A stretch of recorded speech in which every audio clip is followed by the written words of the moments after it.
हाँ, तो आज हम सेल कोशिका के बारे में पढ़ने जा रहे हैं। सबसे पहले हम ये जानेंगे कि सेल होती क्या है। तो सेल को कोशिका कहते हैं और इसका वैज्ञानिक नाम जो होता है उसे साइटो कहते हैं। साइटो कहते हैं। इसका वैज्ञानिक नाम जो होता है कोशिका का उसे साइटो कहते हैं। वैज्ञानिक नाम वैसे ही जैसे आपका एक घर का नाम होता है, एक स्कूल का नाम होता है। स्कूल के नाम को जैसे हर जगह चलता है उसी तरह सेल को जो साइटो कहते हैं हर जगह चलता है और सेल उसका घर का नाम मान सकते हैं। तो दूसरी बात हम ये जानते हैं साइटोलॉजी क्या होती है, यानी सेल्स का जब हम अध्ययन करते हैं, सेल्स का अध्ययन करते हैं, सेल का अध्ययन करते हैं तो उसे साइटोलॉजी कहते हैं। साइटोलॉजी कहते हैं। सेल के अध्ययन को साइटोलॉजी कहते हैं। कोशिका के बारे में हम ये जान रहे हैं। अब ये बात होती है कि कोशिका की खोज कैसे हुई। कोशिका की खोज के बारे में हम जानेंगे। तो क्या हुआ, एक वैज्ञानिक थे रॉबर्ट हुक जिनका नाम था, उनका नाम था रॉबर्ट हुक। वह क्या कर रहे थे, बॉटल की जो कार्क होती है उसका अध्ययन कर रहे थे। तो अपना माइक्रोस्कोप लिए थे, सूक्ष्मदर्शी लिए थे और उससे वो देख रहे थे तो उन्हें एक अजीब सी चीज दिखी जिन्होंने उन्होंने कोशिका कहा। तो उन्होंने मृत कोशिका की खोज की थी। किन्होंने की थी, रॉबर्ट हुक ने। रॉबर्ट हुक ने कोशिका की खोज की थी। और कैसी कोशिका की खोज की? मृत कोशिका की खोज की थी। कब की थी? 1665 ईस्वी में। 1665 ईस्वी में मृत कोशिका की खोज की थी रॉबर्ट हुक ने। फिर बात होती है कि जीवित कोशिका की खोज किसने की? तो मृत कोशिका की खोज हमारे रॉबर्ट हुक भैया ने किया था। जब जीवित कोशिका की बात आई, सर्वप्रथम जीवित कोशिका की खोज किसने की थी? तो वो थे एंटोनी वॉन ल्यूवेनहॉक। जीवित कोशिका की खोज एंटोनी वॉन ल्यूवेनहॉक इन्होंने की थी। हमने पढ़ा सेल कोशिका होती है, उस वैज्ञानिक नाम साइटो होता है। और जब हम साइटोलॉजी होता है उसमें हम सेल्स का अध्ययन करते हैं, विभिन्न प्रकार की सेल्स का। इसके बाद हमने जाना सेल की खोज किस तरह हुई थी। तो सेल की खोज रॉबर्ट हुक नामक वैज्ञानिक ने 1665 ईस्वी में की थी, लेकिन उन्होंने मृत कोशिका की खोज की थी। और सर्वप्रथम जीवित कोशिका की खोज जो है वो हमारे एंटोनी वॉन ल्यूवेनहॉक भैया करते हैं, जो जीवित कोशिका की खोज सबसे पहले करते हैं। इसके बाद आती है कोशिका सिद्धांत के बारे में। दो वैज्ञानिक और आते हैं, स्लाइडन एवं शॉन। स्लाइडन एवं शॉन। स्लाइडन एवं शॉन। अब इसको इन्होंने क्या किया, कोशिका सिद्धांत दिया था। लेकिन इसको समझने से पहले हमें यह समझना होगा कि कोशिका है क्या। वैसे तो हम जान लें उसे सेल कहते हैं। कोशिका क्या होती है? हमारे शरीर की सबसे छोटी संरचनात्मक इकाई होती है। यानी हमारा शरीर जिस इकाई से मिलकर बना होता है उसे कोशिका कहते हैं। यानी ये सबसे छोटा पार्ट नहीं है, एक इकाई है। जैसे एक ईंट होती है के बारे में पढ़ते हैं, सबसे पहले ईंट लगती है, फिर ईंट के बाद क्या, दीवार होता है, दीवार के बाद हम कमरा बनाते हैं, बनाने के बाद एक घर बना देते हैं। इस तरह हमारा घर बनता है। पहले एक ईंट इकाई है शरीर की, जैसे हम कोशिका कह रहे हैं इकाई है, उसी तरह घर की इकाई ईंट है। जब हम कोशिका के बारे में पढ़ते हैं तो पहले सेल होती है, सेल के बाद ऊतक होता है, ऊतक के बाद अंग बनते हैं, अंग जैसे कि कई सारे, और अंग के बाद अंगतंत्र या शरीर बनता है, शरीर बनता है। ठीक उसी तरह जैसे घर की छोटी इकाई ईंट है, उसी तरह शरीर की छोटी इकाई सेल होती है। सेल से मिलकर ही हमारा शरीर बना हुआ होता है। अब हम यहाँ पे आते हैं स्लाइडन एवं स्वान के बारे में। तो इन्होंने कोशिका सिद्धांत दिया था, कोशिका सिद्धांत। और इन्होंने कोशिका सिद्धांत में क्या कहा था, जो हमारा शरीर है वो कोशिकाओं से मिलकर बना होता है। हमारा जो शरीर है, हमारा शरीर कोशिकाओं से मिलकर बना होता है। हमारा शरीर कोशिकाओं से मिलकर बना होता है।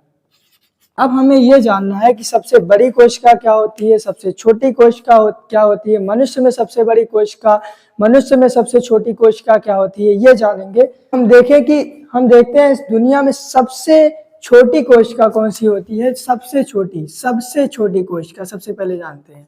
सबसे छोटी सेल जो होती है वो माइकोप्लाज्म होती है, माइकोप्लाज्म को बोलते हैं। सबसे बड़ी जो कोशिका होती है, सबसे बड़ी ओवरऑल, सबसे बड़ी बात करें मनुष्यों में, अभी नहीं, अभी सबसे बड़ी ओवरऑल में सबसे बड़ी सेल जो होती है वो शुतुरमुर्ग का अंडा होती है। शुतुरमुर्ग का अंडा। अब मानव में आ जाते हैं। मानव में सबसे छोटी सेल, मानव में सबसे छोटी सेल जो होती है शुक्राणु होता है। और मानव में सबसे बड़ी सेल होती है वो फीमेल का ओवम या अंडाणु होता है। यहाँ तक आगे हमने जाना सेल किसे कहते हैं। सेल के बारे में बताया कि शरीर की सबसे छोटी संरचनात्मक इकाई है। इसके बाद हमने जाना कि जो सेल होती है इसे साइटो कहते हैं। फिर साइटोलॉजी क्या होती है, सेल्स का अध्ययन कहते हैं। फिर हमने जाना कोशिका की खोज किसने की, उसमें सबसे पहले मृत कोशिका की खोज 1665 ईस्वी में रॉबर्ट हुक नामक वैज्ञानिक ने किया। फिर आते हैं एंटोनी वॉन ल्यूवेनहॉक जिन्होंने जीवित कोशिका की खोज की। इसके बाद आते हैं स्लाइडन एवं स्वान जो कोशिका सिद्धांत देते हैं और वो कहते हैं कि हमारा शरीर कोशिकाओं से मिलकर बना होता है और प्रत्येक नई कोशिका पुरानी कोशिकाओं से मिलकर बनी होती है। इसके बाद हम जानते हैं कि सबसे छोटी कोशिका ओवरऑल में माइकोप्लाज्म है, सबसे बड़ी सेल जो होती है वो शुतुरमुर्ग का अंडा होती है। फिर मानव में बात करते हैं, सबसे बड़ी कोशिका सबसे छोटी कोशिका। मानव में जो सबसे बड़ी कोशिका होती है वो फीमेल का अंडाणु होती है और मानव में सबसे छोटी सेल जो होती है वो मेल का स्पर्म होता है। इसके बाद हम और आगे बढ़ते हैं और अब हम जानते हैं कि मानव में सबसे लंबी सेल कौन सी होती है, न्यूरॉन होती है। बड़ी और लंबी में अंतर होता है, जैसे लंबी मतलब ऐसे लंबी हो और बड़ी मतलब ऐसे बड़ी होनी चाहिए, ऐसे बड़ी होनी चाहिए। तो बड़ी में जब बात करेंगे मानव में तो अंडाणु होती है, लेकिन जब मानव में सबसे लंबी तो न्यूरॉन होती है। यहाँ पर विभाजन नहीं होता है, ये विभाजन रहित होती है। सेल में विभाजन नहीं होता है। सबसे तेज विभाजन किस में होता है, सबसे तेज विभाजन यकृत में होता है। सबसे तेज विभाजन यकृत में। विभाजन का मतलब ये नहीं है कि कोशिका टूटकर खत्म हुई, विभाजन का मतलब ये होता है कि कोई एक सेल है और उसका विभाजन होता है तो दो नई सेल बन जाती है एक सेल से, फिर उसका विभाजन होगा तो एक सेल यहाँ से बनेगी, एक यहाँ से, एक यहाँ से, एक यहाँ से, इस तरह विभाजन होता है तो बनती जाती हैं। तो सबसे तेज विभाजन यकृत में होता है और सबसे लंबी सेल न्यूरॉन होती है जो विभाजन रहित होती है। यानी विभाजन के क्या होता है, जब हमें कहीं पे चोट लगती है, जो कोशिका विभाजन होता है उससे हमारी क्षतिपूर्ति जहाँ पे चोट होती है वो जल्दी से ठीक हो जाता है। यानी अगर देखा जाए कि अगर यकृत में चोट लगती है तो वो जल्दी रिकवर लगता है, लेकिन अगर शरीर के मस्तिष्क में लग जाए, न्यूरॉन कहाँ होती है, मस्तिष्क में, वहां विभाजन होता नहीं है, तो यहाँ पे क्या होगा, विभाजन नहीं होगा तो जल्दी मनुष्य ठीक नहीं हो पाएगा तो उसकी मृत्यु हो जाती है। इसलिए शरीर पर चोट लगती है उसे ब्रेन डेड बोला जाता है। इसलिए पुलिस हेलमेट भी लगाने को हम लोग को कहती है कि हम लोग लगा के चले ताकि दुर्घटना ना हो, क्योंकि जब सर में चोट लगेगी, सर में पहले ऊपरी परत पे लगी तब बच गए, हड्डियों तक लगी तब भी ठीक है, लेकिन जब दिमाग में अंदर लग जाती है तो वहां पे विभाजन नहीं होता है, जिस कारण ठीक नहीं हो पाते हैं और ब्रेन डेड हो जाता है व्यक्ति का।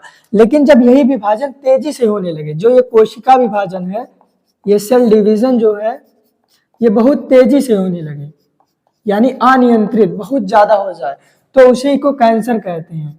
कैंसर कोई चीज नहीं है, कैंसर क्या है, एक बीमारी है जो क्या होती है, जब सेल डिवीजन बहुत ज्यादा हो जाता है। हमने कई जगह देखा है सेल डिवीजन होता है, लेकिन एक बात नहीं समझ आती, जब न्यूरॉन यानी न्यूरॉन मस्तिष्क में है, ब्रेन ट्यूमर का नाम सुना है कि, तो न्यूरॉन मस्तिष्क में, वहां कोशिका विभाजन नहीं होता है, तो वहां पे जब अतिरिक्त कोशिका विभाजन हो ही नहीं रहा तो ब्रेन ट्यूमर कैसे हो जाता है। तो इसका एक रीजन है, जो हमारा ब्रेन होता है वहां पे दो प्रकार की सेल पाई जाती है।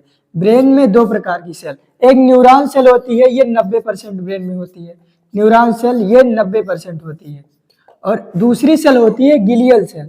गिलियल सेल ये केवल 10% होती है मस्तिष्क में।